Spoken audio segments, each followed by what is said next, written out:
মাধ্যমত প্ৰতিক্ৰিয়া প্ৰকাশ কৰাৰ বাবে হত্যাৰ ভাবুকিৰ অভিযোগ মৰাণ মহাবিদ্যালয়ৰ ছাত্ৰ ডিমৌ উদয়পুৰৰ কপিল বৰাক কিছুদিন পূৰ্বে দুই বন্ধুৱে মিলি হত্যা কৰাৰ ঘটনাত সমগ্ৰ ৰাজ্যতে ব্যাপক প্ৰতিক্ৰিয়াৰ সৃষ্টি হৈছিল আৰক্ষী অভিযুক্ত দুই বন্ধু ৰাজা দাস আৰু বিশাল হাজৰিকাক আটক কৰি ন্যায়িক জিম্মাত ৰাখিছে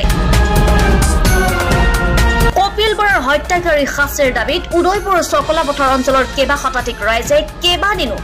ডিমৌত প্ৰতিবাদ সাব্যস্ত কৰিছিল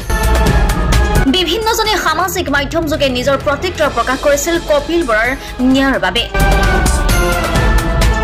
উক্ত ঘটনাৰ মাৰ নৌজাওঁতে পুনৰ উদয়পুৰ চকলাপথাৰ অঞ্চলত তীব্ৰ চাঞ্চল্যৰ সৃষ্টি হৈছে এটা ফোন ৰেকৰ্ডিঙক লৈ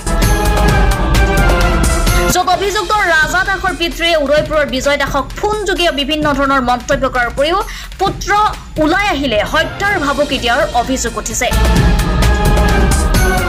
news desk report Assam live 7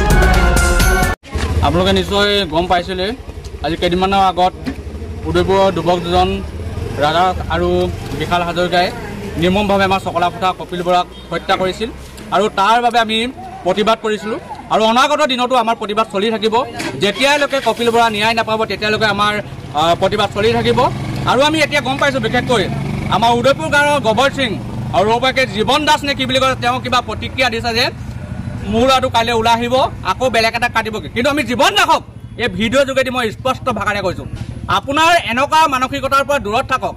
আপোনাৰ উচতনিতে আজি ল'ৰাটোৱে আপোনাৰ এনে কাম কৰিবলৈ বাধ্য হৈছে আৰু যদি দুনাই আপুনি যদি এনে কাম কৰে কিন্তু আমি বেলেগ পৰ্যায়লৈ যাবলৈ আমি কুণ্ঠাবিত নকৰিম আৰু ইয়াৰ পৰা আমি উদয়পুৰবাসী একত্ৰিত হৈছোঁ লগতে চকলাপথাৰ ৰাইজ একত্ৰিত হৈছে আজি যুৱ সংঘ একত্ৰিত হৈছে আৰু সদৌ টাইম ছাত্ৰ সন্থা একত্ৰিত হৈছোঁ আপোনাক স্পষ্ট ভাষাৰে কৈছোঁ ইয়াৰ পৰা বিৰত থাকক অন্যথা কিন্তু পৰ্যায় বেলেগলৈ যাবগৈ আমি ক্লান্ত নাথাকিম আৰু এতিয়া আমি সকলো মিলি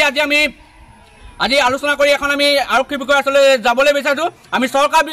প্ৰশাসনক এটা দাবী জনাইছোঁ যে আমাক এটা ন্যায় দিয়ক এনেকুৱা যদি পিতৃ থাকে অনাগত দিনত আমাৰ বেলেগ ল'ৰা ছোৱালীয়ে কি হ'ব আমি আকৌ পুনৰবাৰ কৈছোঁ আৰু জীৱন দাসক সকীয়াই দিব বিচাৰিছোঁ আৰু ইয়াত প্ৰতিবাদ কৰা বা অন্য যি ৰাইজে আমাৰ ওলাই আহিছে তাক যদি আপোনালোকে এনেকৈ মানসিকতা যদি কিবা এটা ক'বলৈ যায় কিন্তু আমি ক্ষান্ত নাথাকিম